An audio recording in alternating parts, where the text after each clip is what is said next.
Bismillahirrahmanirrahim. Assalamualaikum warahmatullahi wabarakatuh. Waalaikumsalam warahmatullahi wabarakatuh. Innal hamdalillah nahmaduhu wa nasta'inuhu wa nastaghfiruh wa na'udzu billahi min shururi anfusina wa sayyiati a'malina.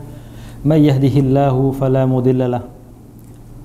Qala Allah tabaraka wa ta'ala fi kitabihil aziz, ya ayyuhalladzina amanu taqullaha haqqa tuqatih wa la tamutunna illa wa antum muslimun. Rabbi israh li sadri wa yassir li amri wahlul 'uqdatam min lisani yafqahu qawli. Amma ba'd. Jamaah yang dirahmati oleh Allah Subhanahu wa taala, alhamdulillah kita panjatkan puja dan puji syukur kita kepada Allah Subhanahu wa taala yang masih melimpahkan rahmatnya kepada kita berupa keimanan, berupa kesehatan dan semua nikmat-nikmat yang tidak mampu kita hitung, kecuali kita balas sesuai dengan perintahnya dan menjauhi larangannya. Salawat serta salam kita junjungkan kepada Nabi kita, Nabi Muhammad sallallahu alaihi wasallam, yang telah membawa umat ini dari jurang kejahiliahan menuju jalan tauhid dengan kalimat la ilaha illallah. Dengan kalimat itu kita hidup, dengan kalimat la ilaha illallah, dengan kalimat itu juga kita akan diwafatkan oleh Allah Subhanahu wa taala. Kemudian jamaah yang dirahmati oleh Allah Subhanahu wa taala, pada pertemuan lanjutan ini alhamdulillah kita sudah masuk ke zaman dari khalifah atau Amirul Mukminin Umar ibn Khattab radhiyallahu taala an, di mana terkait tentang Umar bin Khattab radhiyallahu taala an, memang beliau ini adalah Al-Faruq, pembeda antara Islam dan kafir, pembeda antara hak dan batil. Sejak masuknya Umar bin Khattab radhiyallahu taala an, para sahabat radhiyallahu taala anhum jami'an itu merasakan al-aman, keamanan bagi diri mereka. Sahabat radhiyallahu taala an dididik oleh Nabi kita Muhammad sallallahu alaihi wasallam di Darul Arqam, pondok pesantren pertama yang didirikan oleh Rasul, ya, di rumahnya Al-Arqam bin Al-Arqam. Itu pondok pesantrennya Nabi. Dakwah sembunyi-sembunyi. Kemudian Umar bin Khattab masuk Islam dan berkata kepada Nabi, "Alasna 'alal haqq?" Bukankah kita ini berada di atas kebenaran wahai Nabi? Nabi menjawab, "Bala." Benar. Kalau begitu kenapa kita harus sembunyi-sembunyi? Kita nggak bisa mengaji di Ka'bah, di sekitaran Ka'bah. Kita nggak bisa sholat. Karena sebelum Isra dan Mi'raj itu ada sholat 2 waktu. Kesepakatan para ulama sejarah, ulama tarikh, muarrikh, itu sebelum Isra dan Mi'raj itu hanya ada sholat 2 waktu, di waktu pagi dan petang saja. Kita nggak bisa sholat di Masjidil Haram lagi, kita sholat sembunyi-sembunyi. Nah, sejak Islamnya Umar, banyak hal yang Allah wajibkan, yang Allah turunkan firman-Nya dengan sebab Umar bin Khattab. Sejak Umar mengatakan alasna 'alal haq, bukankah kami ini berada di atas kebenaran wahai Nabi? Sejak saat itu Allah menurunkan surat untuk berdakwah secara terang-terangan. Sejak saat itu sampai akhir zaman nanti, seluruh kaum muslimin akan mengenal Umar bin Khattab dengan julukan Al-Faruq, pembeda. Sejak Islamnya Umar, tidak ada lagi kaum muslimin yang ditindas oleh orang-orang musyrikin. Jadi memang luar biasa Umar bin Khattab ini. Sejak pertama diangkat menjadi Amirul Mukminin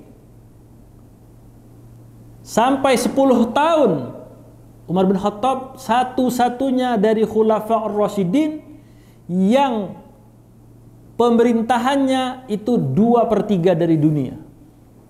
Kita bayangkan dari Jaziratul Arab, Peta di Saudi Arabia sampai ke Yaman, Oman, Bahrain itu semuanya diislamkan. Bukan hanya di Jazirah Arab saja.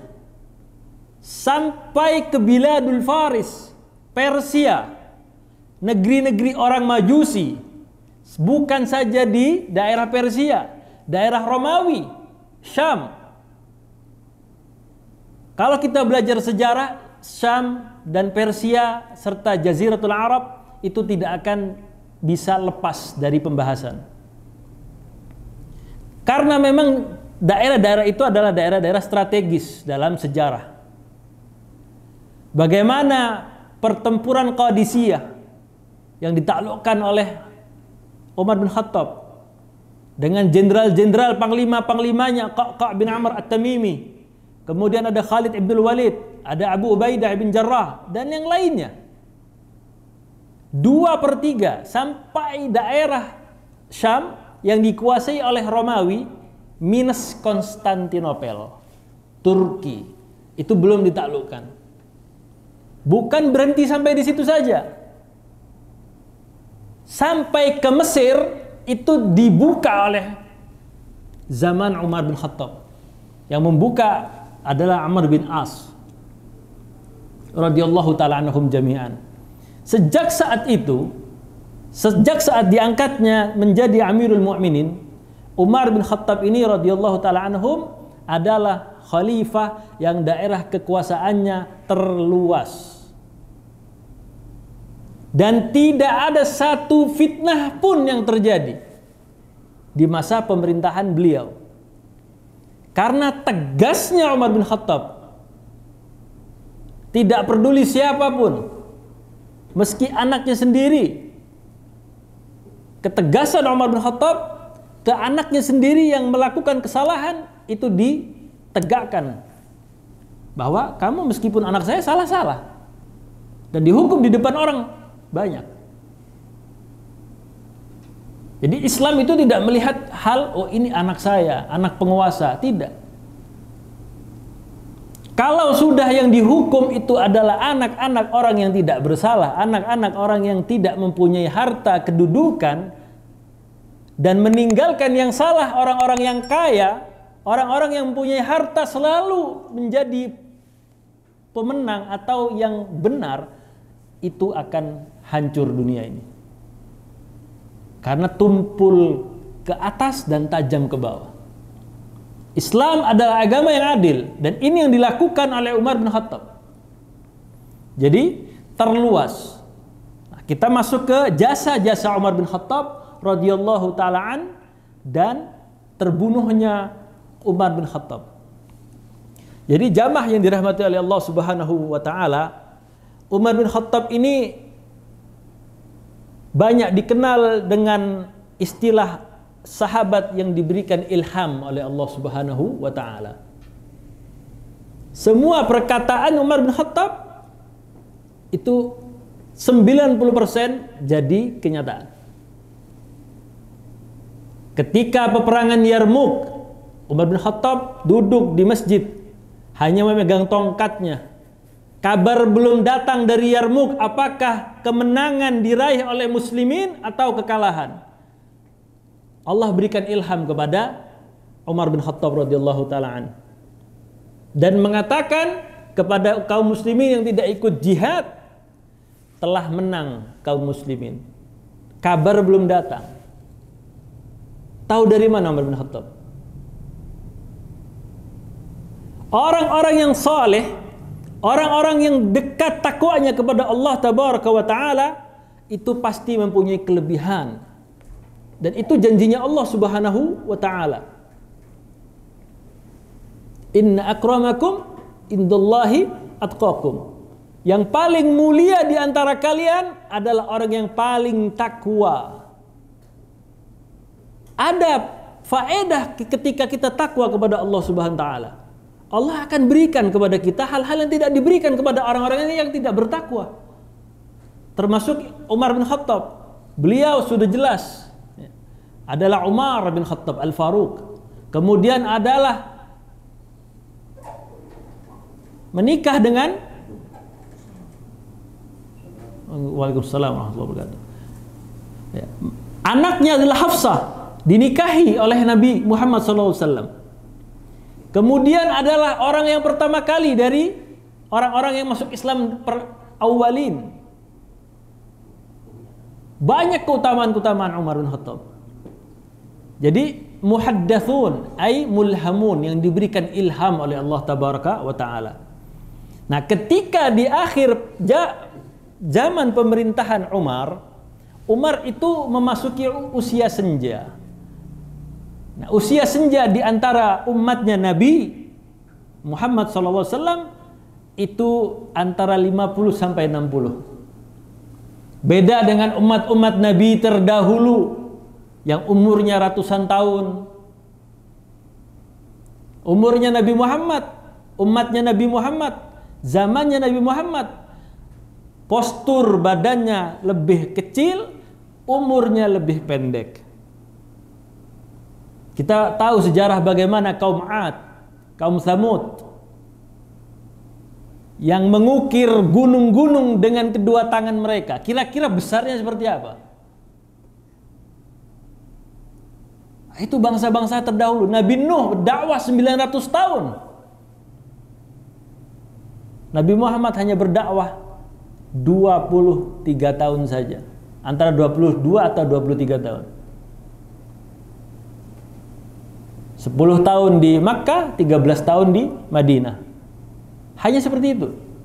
Dan meninggal wafat sallallahu alaihi wasallam di usia 63. Umar wafat syahid di usia 63 tahun. Nah, ada cerita menarik jamaah yang dirahmati oleh Allah Subhanahu wa taala. Doa yang selalu Umar bin Khattab ucapkan kepada Allah tabaraka wa taala.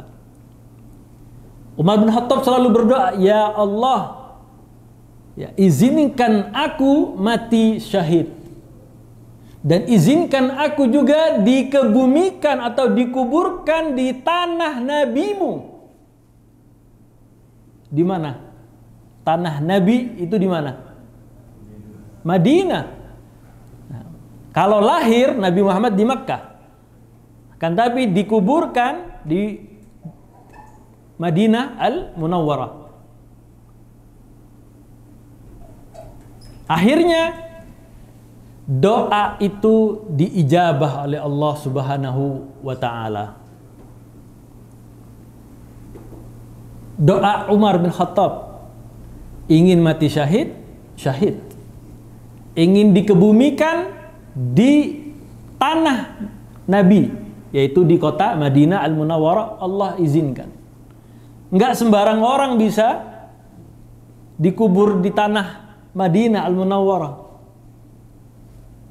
Setiap hari kalau kita umrah, itu setiap selesai sholat 5 waktu, pengurus Masjid Nabawi itu mengumumkan sholatul janazah. Dikuburnya di mana? Di Baqi, para jamaah yang dirahmati oleh Allah Subhanahu wa taala. Baqi ada kuburan para sahabat. Baqi ada kuburan Dzunnurain. Dua yang mempunyai dua cahaya. Maksudnya adalah dua anaknya Nabi. Anak perempuan Nabi Muhammad SAW dinikahi oleh Utsman bin Affan. Di situ ada kuburan Utsman bin Affan. Enggak semua orang bisa wafat di Madinah Al-Munawwarah. Makanya Umar saja berdoa seperti itu. Nah, kira-kira Kang, kita mau nggak wafat di Madinah?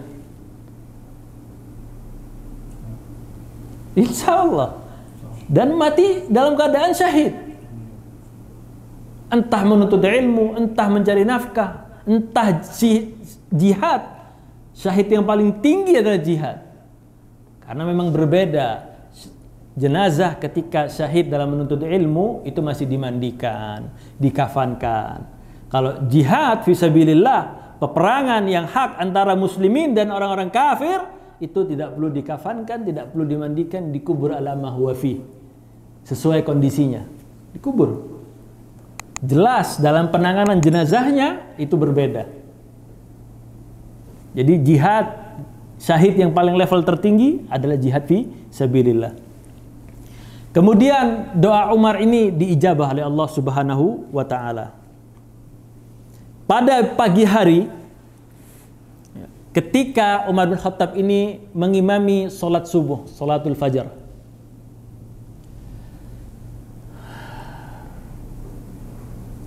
Ternyata sholat fajar itu adalah sholat terakhir yang dilakukan oleh Imam sekaligus Amirul Mu'minin Umar bin Khattab radhiyallahu ta'ala an.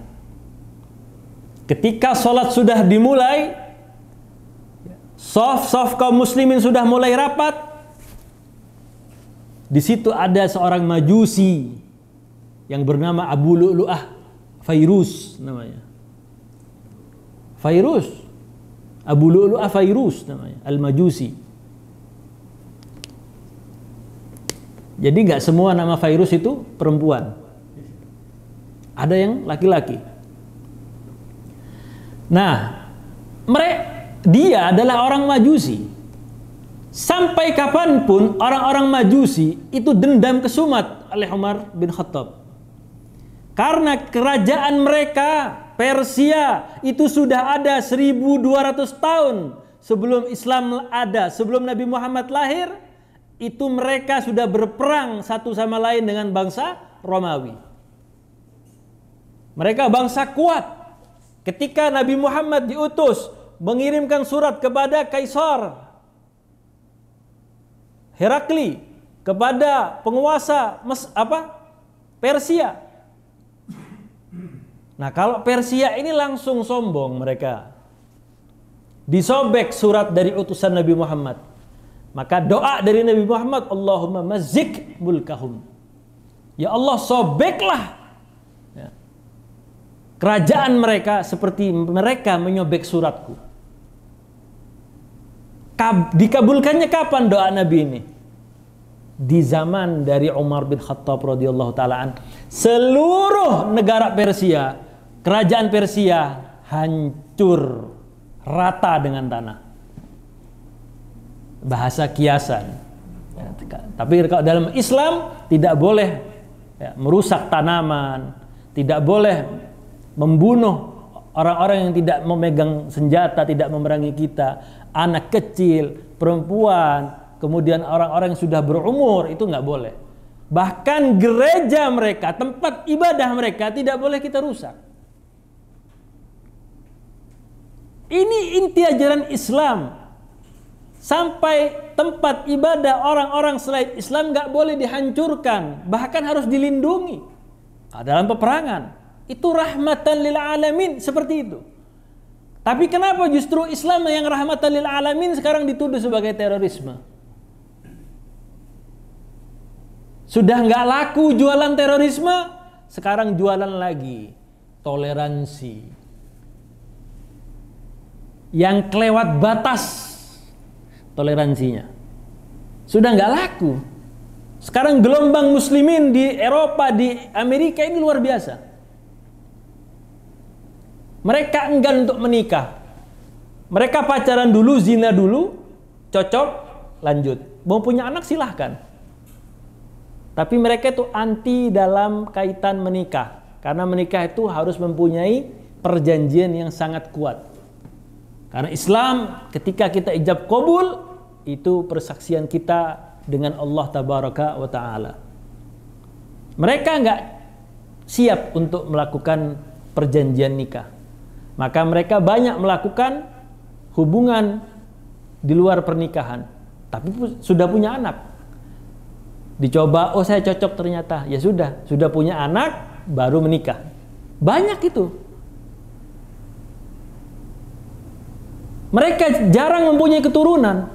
Lihat kaum muslimin, Masya Allah. Dari satu istri, 4 anaknya. Belum yang mampu untuk menambah istrinya. Luar biasa. Kaum muslimin semakin nambah, mereka malas untuk melakukan pernikahan dan menunda untuk punya anak. Oh enggak, saya enggak mau punya anak dulu, saya mau berkarir. Akibatnya apa? Dengan perubahan zaman, dengan berjalannya waktu, jumlah mereka dengan jumlah kaum muslimin ini akan bertambah kaum musliminnya. Kemudian jamaah yang dirahmati oleh Allah Subhanahu wa taala, orang-orang Persia sampai sekarang tetap benci kepada Umar bin Khattab radhiyallahu taala an. Tidak percaya? Kita mempunyai media sosial yang luar biasa. Mengakses semua hal bisa, baik yang negatif maupun yang positif. Abu Bakar radhiyallahu taala an yang digelari As-Siddiq, Umar bin Khattab yang dijuluki Al-Faruq, di dalam kitab-kitab orang Syiah dikatakan mereka adalah dua berhala Quraisy. Na'udzubillah.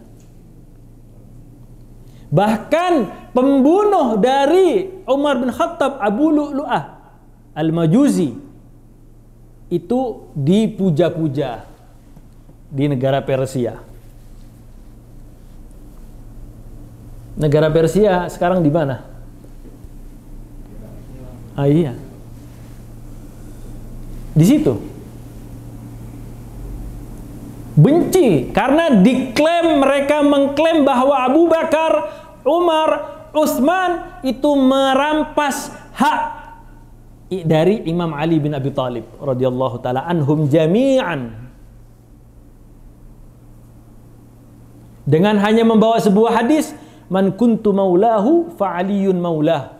Barang siapa yang menjadikanku sebagai pemimpin, maka Ali lah pemimpinnya. Itu Nabi katakan saat pulang dari haji wada', haji perpisahan dan haji terakhirnya Nabi.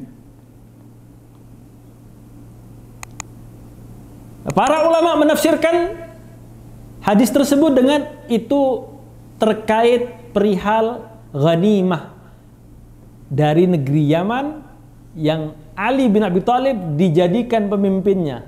Maksudnya Ali nanti kita bagi setelah ada keputusan dari Nabi.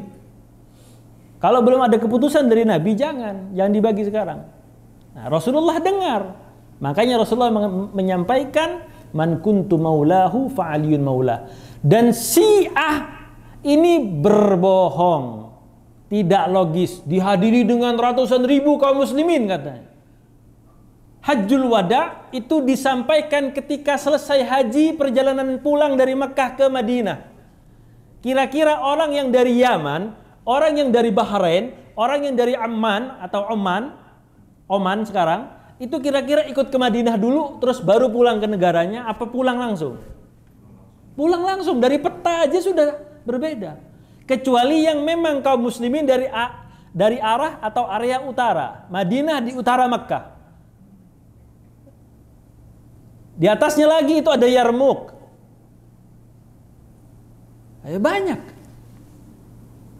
Tabuk juga ada di area utaranya Madinah. Jadi yang mendiami wilayah utara dari peta Saudi sekarang itu pasti pulangnya ikut Nabi. Tapi yang orang muslimin dari negeri Yaman, dari Oman, dari Bahrain, dari Habasyah umpamanya, Ethiopia, itu pulangnya sendiri-sendiri. Nggak mungkin dihadiri dengan ratusan ribu. Dan ini juga secara tidak langsung cacat logika orang-orang Syiah. Kalau memang hak kepemimpinan itu ada di Ali bin Abi Thalib radhiyallahu taala an, kenapa Ali tidak berani meminta? Karena itu haknya. Kalah dengan Fatimah, anaknya Nabi. Ketika Nabi wafat sallallahu alaihi wasallam, Fatimah datang ke Abu Bakar As-Siddiq meminta hak waris tanah Fadak. Pernah mendengar istilah tanah Fadak? Nanti bisa dicari. Tanah Fadak, sejarah tanah Fadak. Fatimah meminta, waris itu hak. Benar kan? Ketika orang tua meninggal dan mempunyai harta, diwariskan. Haknya harus ditunaikan tanpa harus minta. Kalau sampai minta dolim, itu hak. Harus langsung diberikan dan disegerakan. Nah, Fatimah ini datang kepada Abu Bakar Siddiq radhiyallahu taala anha. Fatimah datang, wahai Abu Bakar Siddiq, saya meminta warisan ayah saya. Yang mana? Tanah Fadak. Nah, diberikan informasi oleh Abu Bakar Siddiq, sesungguhnya para nabi dan rasul itu tidak mewariskan harta apapun kecuali agama, kecuali ilmu. Fatimah saja yang urusan waris tanah berani minta haknya. Benar? Nah, kenapa Ali bin Abi Thalib yang mampu satu kali tebas Ali bin Abi Thalib itu dalam sebuah peperangan, itu sekali tebas Ali bin Abi Thalib itu musuhnya terbelah menjadi dua. Bisa dibayangkan. Seorang seperti Ali bin Abi Thalib radhiyallahu taalaan yang ditakuti oleh orang-orang musyrikin, masih mudanya saja ditantang oleh musyrikin Quraisy, orangnya gede besar. Kalau dia berdiri di satu karpet, ditarik gak bergerak. Bisa dibayangkan orangnya. Ya Muhammad, keluarkan mubaris kamu. Siapa? Jadi kebiasaan orang-orang Arab ini ketika sebelum berperang mubarazah dulu, satu lawan satu dulu. Itu gentleman. Bukan satu dikeroyok 5. Itu ikan piranha namanya. Ya, piranha kalau satu nggak bahaya. Ya, pegang aja pites. Ya, kalau piranhanya 100, satu ekor gajah dimasukin lenyap. Nah, Ali bin Abi Thalib keluar, ya Rasulullah, biar saya yang melawannya. Ya sudah, diberikan izin oleh Nabi. Katanya orang ini yang besar ini, kamu adalah anaknya Abu Thalib. Abu Thalib sama anak teman dekat. Udah, ente mundur aja, anak gak mau bunuh ente. Ali bin Abi Thalib masih syabab. Kata Ali bin Abi Thalib, meskipun ente teman dari anak punya abah, anak musuh sama ente sekarang. Hilang nyawanya itu orang besar. Sekali tebas oleh Ali bin Abi Thalib. Jadi fisiknya para sahabatnya memang luar biasa. Mentalnya bukan mental, ya sudahlah saya, bukan hak saya ngalah aja. Bukan. Kalau mereka di atas hak kebenaran, mereka akan tuntut. Mereka akan kejar itu. Karena ayat Allah SWT sudah jelas. Kuntum khairu ummatin. Kalian adalah sebaik-baik umat. Siapa maksudnya? Kita. Al-Quran 1445 tahun yang lalu turun kepada Nabi Muhammad SAW. Khitabnya kepada para sahabat. Kuntum. Kalian khairu ummatin. Ukhrijat linnas. Yang Allah tampakkan, keluarkan kepada manusia. Ta'muruna bil ma'ruf. Wa tanhauna 'anil munkar. Wa tu'minuna billah. Selesai, nggak ada perdebatan. Semua sahabat sama. Jadi kalau mereka dalam kebenaran, mereka akan kejar itu.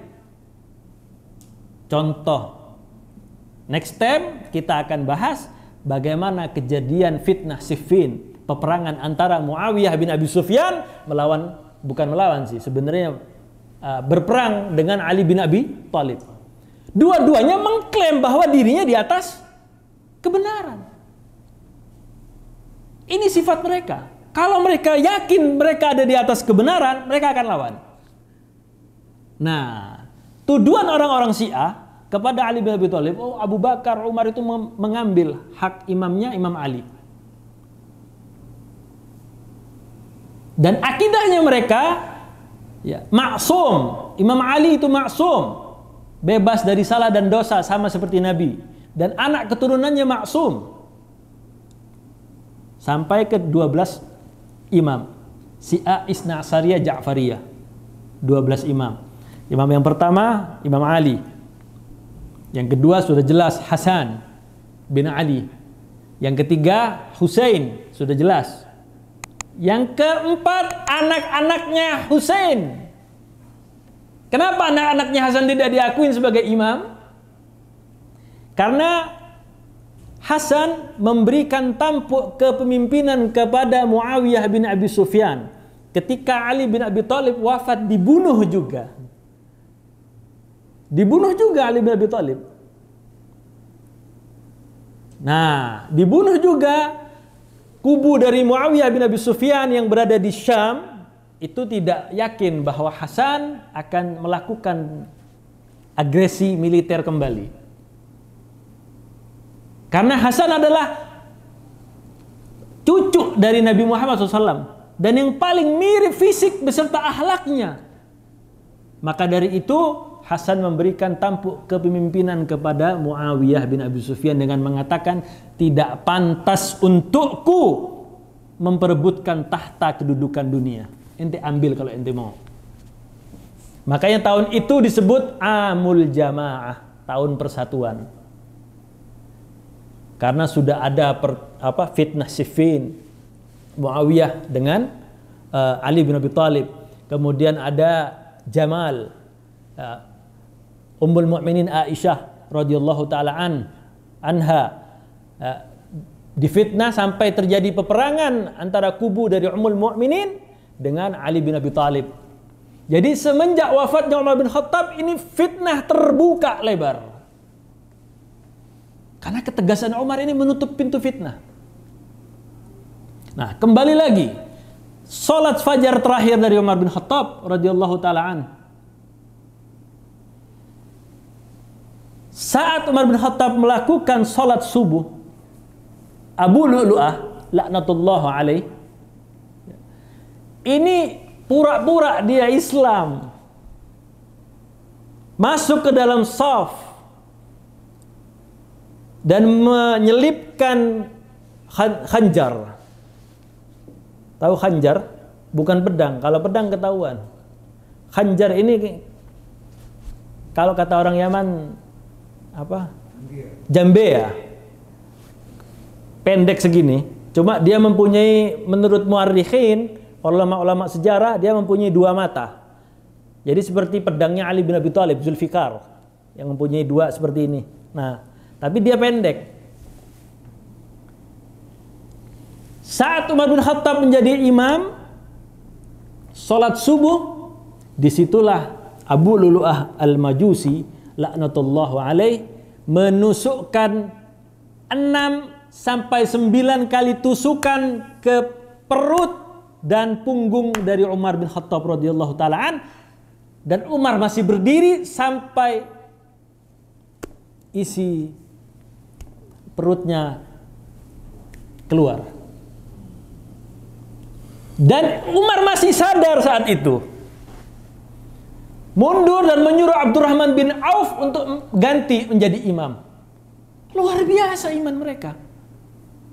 Di saat ususnya ini tertusuk dan keluar, itu masih memberikan isyarat untuk melanjutkan sholat. Abdurrahman bin Auf memberikan apa? Diberikan isyarat oleh Umar bin Khattab untuk menyelesaikan sholat subuh. Dan Abu Lu'lu'ah setelah menikah Umar bin Khattab dari sekitar 6 sampai 9 kali tikaman dan langsung kabur dari, jadi itu berarti berada di shaf ke-1 atau kedua yang bisa menjangkau membunuh membunuh Umar bin Khattab radhiyallahu taala an. Setelah itu kabur ke belakang, langsung kabur ya setelah ya, sama seperti maling gitu loh. Kalau ketahuan kabur. Jadi siapapun yang berada di depan Abu Lu'lu'ah itu ditusuk semua. Jadi yang ada di masjid itu biar berhasil kabur ditusuk. 13 orang tertusuk saat proses kaburnya dari masjid Abu Lu'lu'ah ini. Dan 6 orang syahid. Dari 13 orang itu 6 orang syahid. Sisanya luka parah. Umar bin Khattab seperti apa? Apakah langsung meninggal atau syahid di tempat? Tidak. Masih dibawa pulang ke rumahnya. Kemudian Umar bin Khattab radhiyallahu taala an itu dibawa ke rumahnya dan masih diberikan kekuatan oleh Allah Subhanahu wa taala. Dia berkata, ya Ibnu Abbas. Siapa Ibnu Abbas ini? Abdullah bin Abbas. Masih bertanya, siapa yang membunuh, yang menusukku ini siapa? Kemudian Abdullah bin Abbas menjawab, budak dari Mughirah. Oh, alhamdulillah. Yang membunuh saya bukan dari orang-orang muslimin. Yang membunuh saya dari orang-orang musyrikin, saya syahid. Kemudian jamaah yang dirahmati oleh Allah Subhanahu wa taala, Umar bin Khattab ditikam pada saat sholat fajar dan dibawa ke rumahnya dan ditanyai oleh Umar bin Khattab, siapa yang membunuhku ini? Umar bin Khattab bertanya kepada Abdullah bin Abbas. Kemudian Umar bin Khattab mengatakan, berdoa dengan kalimat terakhirnya yang mengatakan bahwa, ya Allah, Allah telah mengabulkan doa saya. Tolong mintakan izin kepada Ummul Mukminin bahwa saya ingin dikubur di sebelah teman-teman saya. Nabi Muhammad wafat terlebih dahulu.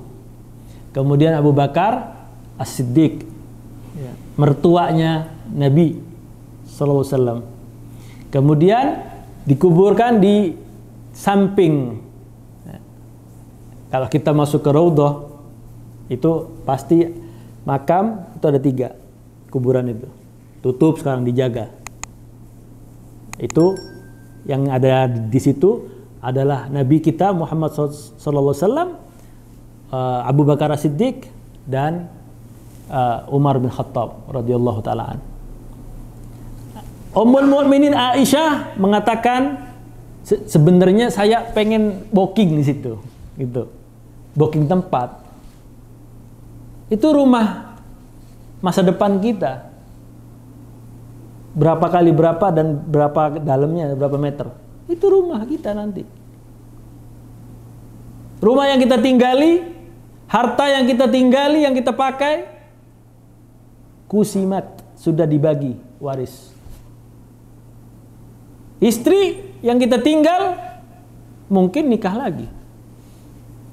Anak yang kita tinggal belum tentu saleh, belum tentu mendoakan kita. Apalagi yang bisa kita bawa? Makanya di dalam Islam bersandar itu hanya kepada Allah. Dan Allah tegaskan, Allahus Samad. Kita bersandar kepada manusia, mengandalkan manusia, kecewa. Karena manusia ini makhluk lemah. Kita bersandar kepada siapapun akan kecewa. Makanya supaya tidak kecewa, kita bersandar kepada Allah Subhanahu wa taala. Jadi tidak terlalu berharap berlebihan kepada selain Allah Subhanahu wa taala. Nah, ketika itu Allah kabulkan doa dari Umar bin Khattab, yaitu yang pertama mati syahid dan yang kedua adalah dikubur di Madinah Al-Munawwarah. Ya. Dan izin, lihat akhlak dari Umar bin Khattab. Dan lihat kekuatannya, meskipun afwan, ya, isi di dalam perutnya ini sudah keluar, itu masih bisa berbicara. Dan tidak langsung meninggal. Meninggalnya itu di waktu duha. Ya, subuh kejadiannya, duha ya sekitar jam 9 atau jam setengah 10, nah, baru meninggal. Dengan pengobatan yang zaman dahulu.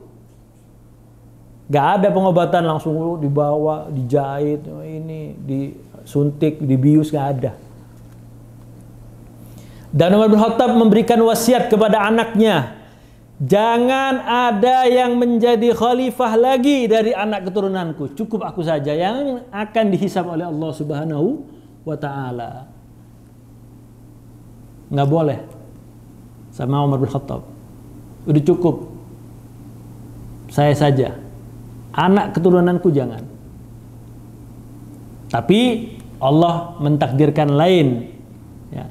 Setelah Ali bin Abi Thalib wafat, meninggal, dan Hasan bin Ali bin Abi Thalib memberikan tampuk kepemimpinan kepada Muawiyah bin Abi Sufyan, dan Muawiyah bin Abi Sufyan mendirikan Daulah Umayyah. Di Daulah Umayyah itu lahir satu orang khalifah yang pada saat itu tidak ada muslimin yang mau nerima zakat. Orang kaya pada bingung nganter zakat, ketok-ketok rumah orang. Kalau sekarang kan orang miskin yang datang ke rumah orang kaya, betul? Ketok-ketok, ente gak ngeluarin hak Allah wan. Kalau dulu di zaman Umar bin Abdul Aziz rahimahullahu taala, sampai ulama-ulama sejarah sepakat bahwa memasukkan nama Umar bin Abdul Aziz menjadi Khalifatul Ar-Rasyidin Al-Khamis, yang kelima. Jadi Khulafa Ar-Rasyidin itu ada 4, Abu Bakar, Umar, Utsman, Ali. Dimasukkan yang kelima Umar bin Abdul Aziz. Saking alim, wara', zuhud dan takwa. Bertahan hanya 2 tahun, diracun, dibunuh. Ketika malam, lampunya dimatikan. Kalau dulu kan pakai minyak dan api, dimatikan. Ente datang ke ana mau ketemu perihal apa? Perihal pribadi, ya sudah, sebentar ana matikan dulu. Ini dana ini semua punya umat, dimatiin. Istrinya pakai perhiasan ditanya, itu perhiasan dari mana? Apakah pemberian dari orang tuamu atau dari Baitul Mal Muslimin? Oh, ini dari orang tua saya. Oke, orang tua kamu masih hidup. 1, ibunya ditanya, dari mana? Dulu dari Baitul Mal Muslimin. Buka. Perhiasannya dibuka, masukkan ke Baitul Mal Muslimin. Duduknya tidak mau di singgasana. Lesehan Umar bin Abdul Aziz ini. Bajunya yang dipakai hanya 2. Kering, cuci, pakai gantian. Nah, orang-orang kaya pada saat itu sampai pusing. Ini zakat saya mau saya kasih ke siapa? Makmur luar biasa. Ternyata Umar bin Abdul Aziz ini adalah cucunya dari Umar bin Khattab radhiyallahu taala an. Jamaah yang dirahmati oleh Allah Subhanahu wa taala. Kemudian pada tahun ke-23 Hijriah, ya, Umar bin Khattab radhiyallahu taala an itu meninggal dunia syahid dan dikuburkan pada 3 hari setelah ditusuk itu baru meninggal Umar. Koreksi ana. Jadi akhirnya Umar wafat ketika 3 hari setelah peristiwa tikaman dari Abu Lu'lu'ah itu. Fisik luar biasa. Jadi menurut sejarah Umar bin Khattab ketika ala hisani, ketika di atas kudanya itu kakinya hampir menyentuh tanah. Itu tinggi berarti Umar. Dan kalau kita lihat lomba pacuan kuda di Eropa di mana itu nggak ada kuda Arab yang diikut sertakan. Hampir nggak ada. Bahkan tidak boleh. Kalau nggak salah seperti itu.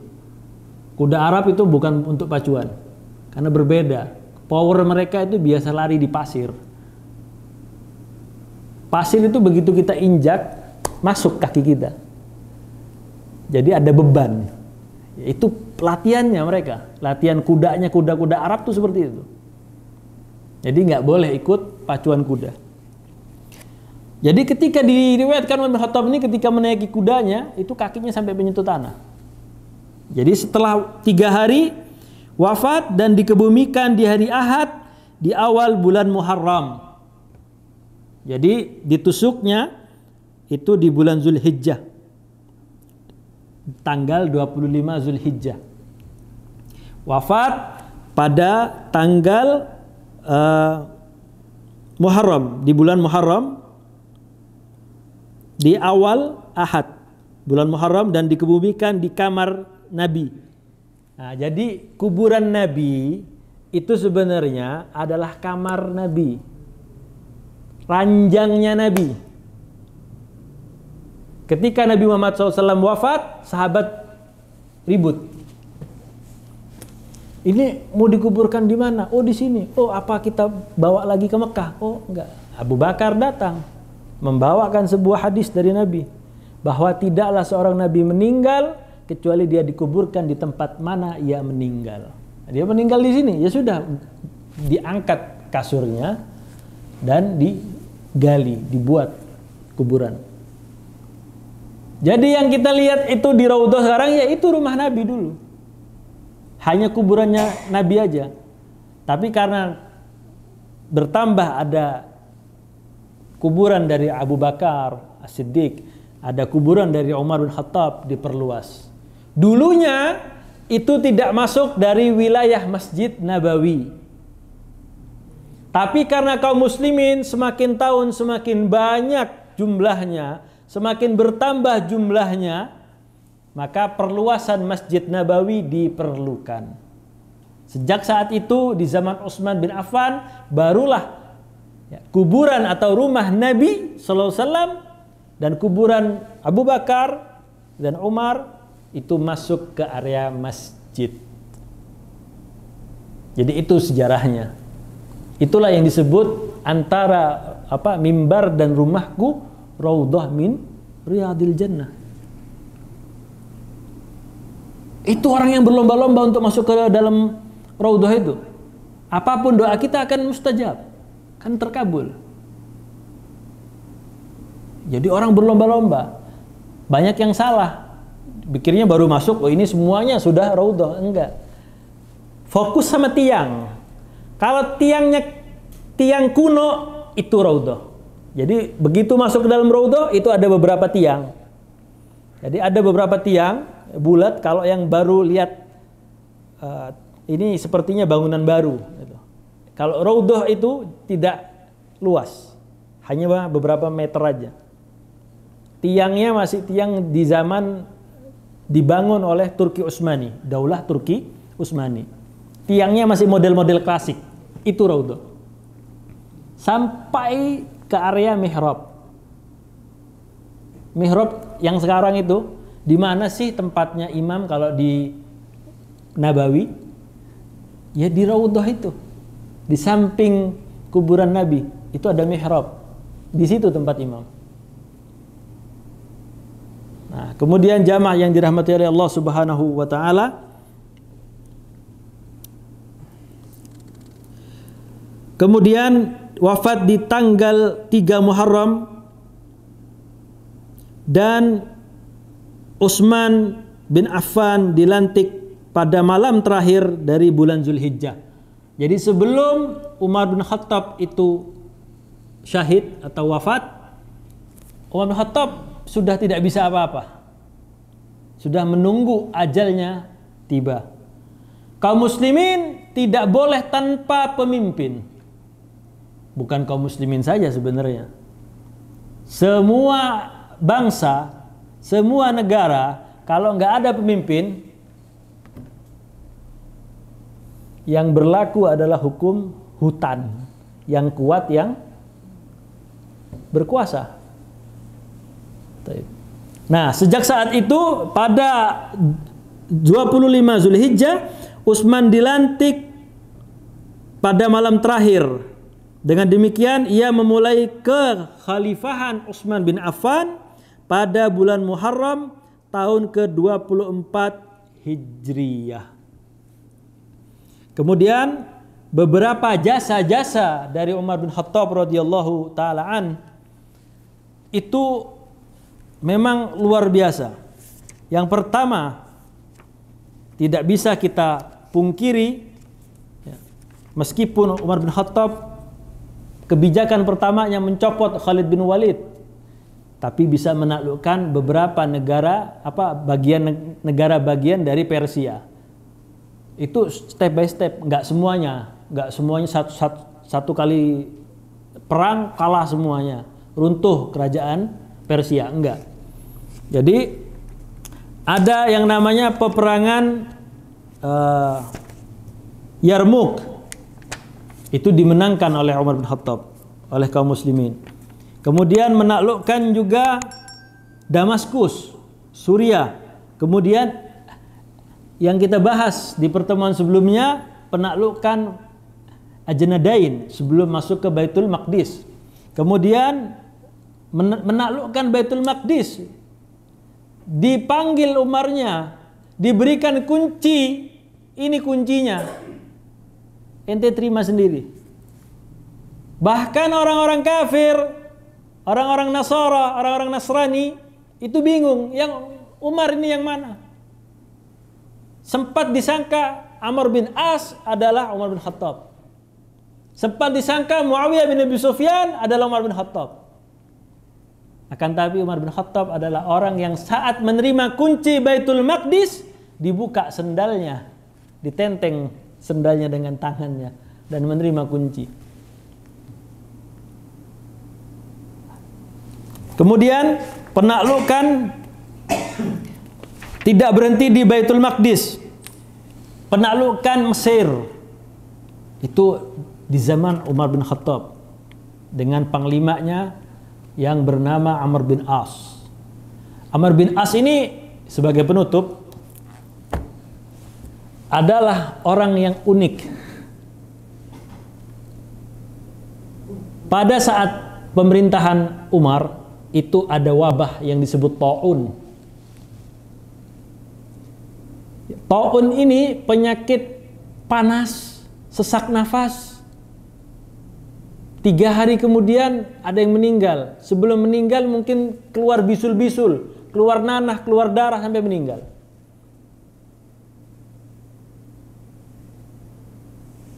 Wabah Ta'un ini terjadi di perbatasan antara Mesir dan Palestina. Ya, ada yang berpendapat itu di daerah sekitar Gaza. Nah, Umar bin Khattab mau masuk ke dalam kota tersebut,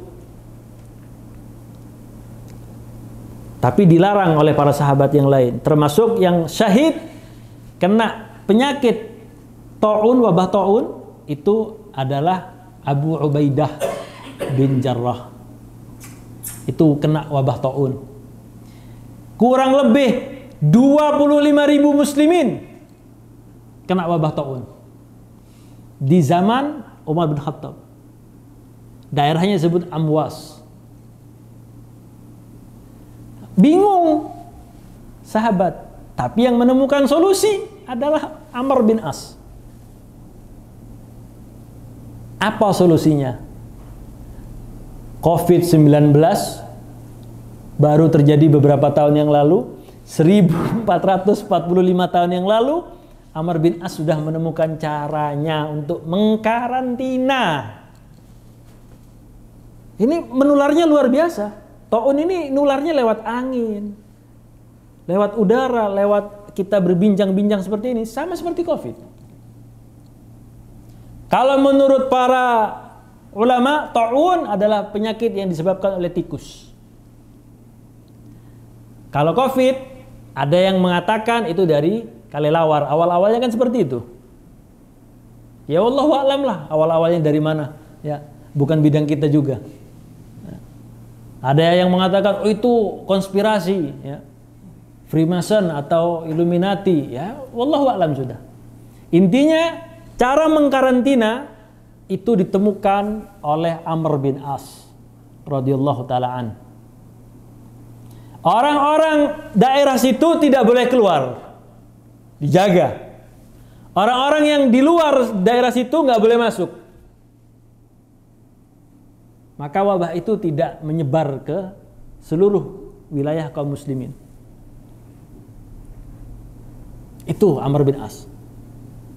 Dan Amr bin As ini ketika peperangan Siffin antara Muawiyah bin Abi Sufyan dengan Ali bin Abi Thalib, berada di kubunya Muawiyah bin Abi Sufyan.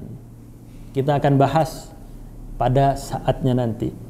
Intinya dengan wafatnya Umar bin Khattab, ya, maka pintu fitnah terbuka lebar. Khawarij tampil, mulai ada, Syiah mulai ada, itu setelah berani menampakkan diri setelah wafatnya dari Al-Faruq radhiyallahu ta'ala an. Wallahu ta'ala alam bisawab. Ya, kalau ada kesalahan dari yang saya sampaikan, itu kesalahan dari saya pribadi selaku manusia yang tidak lepas dari salah dan dosa. Kalau ada yang benar, maka kebenaran itu mutlak adalah milik Allah Subhanahu wa ta'ala. Kita tutup dengan membaca doa kafaratul majlis. Subhanakallahumma wa bihamdika asyhadu an la ilaha illa anta astaghfiruka wa atubu ilaik. Assalamualaikum warahmatullahi wabarakatuh.